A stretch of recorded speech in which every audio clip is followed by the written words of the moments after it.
আজকে ইনস্ট্যান্ট একটা রেসিপি নিয়ে চলে আসলাম। কোনো গ্যাসের ঝামেলা লাগবে না, কোনো ঝামেলা নাই।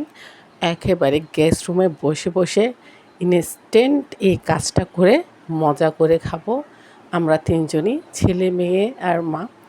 তো দেখেন, এতক্ষণে নিশ্চয়ই বুঝে গেছেন যে ইনস্ট্যান্ট রেসিপিটা কী। হ্যাঁ, এটা হচ্ছে বাইরের একটা নুডলস। খেতে কিন্তু দারুণ মজা। তবে এক বাটি কিন্তু একজনের জন্য একেবারে এনাফ হচ্ছে এনাফ। অর্থাৎ এই এক বাটি নুডলস ২-৩ জনে তো অনায়াসে খেতে পারবে খুব পেট ভরে। আর এত পেট ভরা নুডলসগুলো আর দেখতে যেমন সুন্দর তেমন কিন্তু খেতেও ভীষণ মজা। তো আমাকে কিন্তু আমার ছোট্ট পরী সাইফামণি হেল্প করতেছে, আর হচ্ছে আমি ভিডিও করতেছি। তো আমরা নুডলসটা বের করে নিলাম। ওইখানে হচ্ছে ২ প্রকারের নুডলস আছে। এক প্রকার তো ফার্স্ট টাইমে দিলাম। এখন হচ্ছে এটা হচ্ছে তারের মতো। মেবি আমি গেস করতেছি হচ্ছে এটা চালের চালের চালের হতে পারে। মানে আমার ঠিক এভাবে মনে হচ্ছে, একেবারে তার মনে হচ্ছে যেন আমরা তার খাবো। বাট এটা গরম পানি দেওয়ার পরে একদম সফট হয়ে নুডলসের মতোই হয়ে যাবে।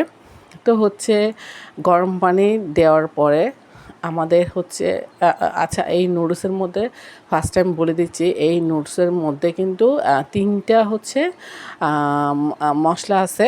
তো এই 3টা মশলারই কাজ করবে, আর কোনো প্রকার কোনো কিছু লাগবে না। তবে গরম পানি দেওয়ার পরে 15 মিনিটস ওয়েট ফর 15 মিনিটস। এরপরে হচ্ছে একটু ভালো মতো নেড়েচেড়ে গরম পানি যদি আপনারা পানিসহ একটু মানে খেতে চান স্যুপ টাইপের করে রাখতে পারেন। আর যদি পানি খেতে না চান তাহলে পানিটা ফেলে দিয়ে এবার জাস্ট হচ্ছে মশলাগুলো একে একে দিয়ে দিচ্ছি। আর এরকম আরামের আর কোনো কিছুই হয় না। গেস্ট রুমে বসে জাস্ট হচ্ছে ইনস্ট্যান্ট নুডলস করে নিজের মনের মতো করে খাওয়ার মজাই আলাদা। একেবারে ঠান্ডা ঠান্ডা একটা পরিবেশে।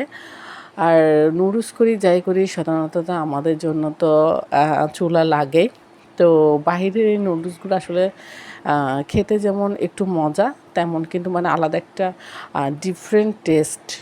তো আর হচ্ছে কষ্ট তো একেবারেই নাই। আর আমরা মেয়েরা হচ্ছে কষ্ট না হলেই সেটাই হচ্ছে আমাদের জন্য সেরা।